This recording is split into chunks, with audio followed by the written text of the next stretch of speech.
kita dengar bacaan Injil pada hari ini, ada sebuah perumpamaan yang dipakai oleh Yesus untuk mengajar banyak orang. Perumpamaan itu adalah seorang tuan rumah atau seorang pemilik kebun yang memberikan pekerjaan kepada orang-orang yang dia jumpai. Yang pertama, dia dapat mereka pagi-pagi, dan mereka sepakat bahwa mereka akan digaji satu hari bekerja itu 1 dinar. Ada kesepakatan dan mereka itu kemudian pergi ke kebunnya untuk bekerja pada kebun anggur. Jam 9 pemilik tadi keluar lagi dan mendapati ada lagi orang yang masih nganggur. Dia suruh mereka pergi ke kebun dia dan bekerja di sana.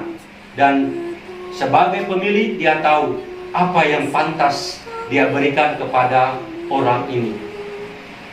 Jam 12 juga sama. Jam 3 sore juga sama. Dan yang terakhir pukul 5 sore atau sudah menuju ke petang. Kepada mereka yang bekerja semuanya, ketika hari sudah senja, dia panggil semuanya, kemudian dia bilang, bendahara, bagi upah mereka sesuai dengan kesepakatan. Menariknya adalah bahwa pemilik kebun ini bukan dia panggil yang pertama, yang masuk kerja dahulu, tetapi dia panggil orang yang bekerja paling terakhir. Dia bagilah gaji mereka. Lalu mereka menerima upah 1 dinar. Begitu melihat orang yang terakhir menerima 1 dinar, mereka yang masuk pertama untuk bekerja tadi berpikir, wah, yang terakhir saja dapat 1. Berarti kami yang bekerja pertama kali dari pagi tidak mungkin hanya dapat 1. Mungkin lebih dari itu, karena yang terakhir saja dapat 1 dinar. Mereka lupa bahwa sudah terjadi kesepakatan dengan pemilik kebun bahwa upah 1 hari adalah 1 dinar. Begitu giliran mereka, bendahara dan pemilik kebun tadi rupanya memberikan hanya 1 dinar saja. Dan kemudian secara manusiawi mereka berontak. Mereka protes kepada bendahara dan terlebih kepada pemilik ini. Kami yang bekerja 1 hari suntuk, jemur di tengah terik matahari, tetapi mengapa kami mendapat hanya 1 dinar dengan sama dengan orang yang bekerja pada sore hari?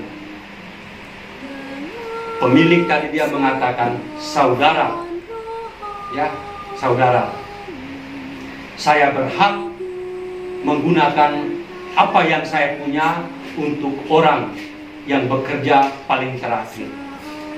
Saya bebas menggunakannya. Bukankah kita sudah sepakat bahwa 1 hari 1 dinar? Yang pasti orang yang bekerja pertama kali tadi, yang masuk pagi hari, pasti dia bersungut-sungut.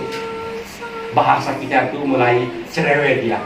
Mungkin dia mulai omong tentang pemilik itu, dia mulai cerita tentang pemilik itu, tetapi pemilik itu kemudian mengatakan, iri hatikah engkau karena aku murah hati?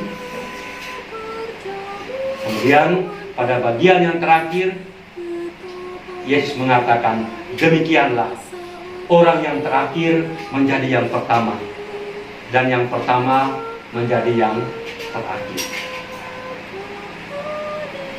Sanak keluarga yang terkasih, pemilik kebun tadi itu adalah gambaran Bapa kita yang murah hati. Pemilik kebun itu adalah gambaran Tuhan kita yang selalu bermurah hati tanpa memandang siapapun orangnya. Entah dia itu masuk yang pertama Entah dia itu masuk yang terakhir atau masuk di tengah-tengah. Entah dia itu orang yang suci hidupnya atau orang yang mungkin sangat berdosa, Tuhan tidak memandang itu. Dia melihat semua orangnya dengan penuh keadilan. Itulah gambaran Tuhan yang murah hati. Dan gambaran pekerja-pekerja tadi itu adalah gambaran watak karakter-karakter kita manusia umatnya. Belum tentu yang masuk pertama kerja perilakunya itu baik.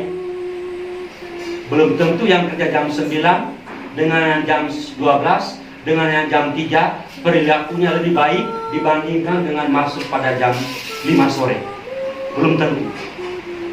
Dan Tuhan menggunakan kacamatanya tersendiri untuk mengadili, untuk menghakimi, untuk melihat orang. Itulah kemurahhatian Bapa. Maka bacaan pertama dan kita lihat dalam Mazmur tadi mengatakan Tuhan itu hakim yang adil terhadap segala bangsa.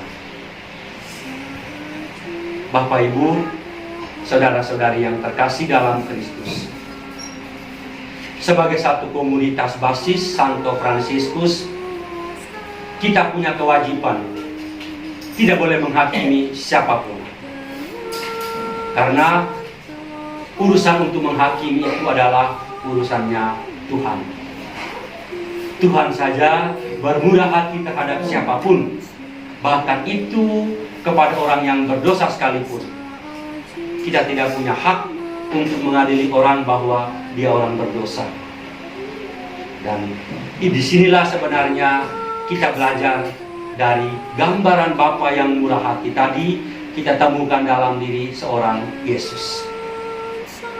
Dalam dirinya kita melihat gambaran Bapa yang murah hati, gambaran Bapa yang baik hati, gambaran Bapa yang memperlakukan kita semua dengan baik, tanpa dia memandang, tanpa dia mengkotak-kotakan, tanpa dia melihat siapa orangnya. Semoga sabda Tuhan yang kita dengar pada hari ini membuat kita untuk punya hati seperti Yesus, murah hati terhadap siapapun. Bahkan itu mungkin kepada mereka yang mungkin dianggap sebagai orang yang berdosa. Tuhan memberkati kita sekarang dan selama-lamanya. Amin. Aku percaya Allah yang kekal, yang oleh sabda kita kenal.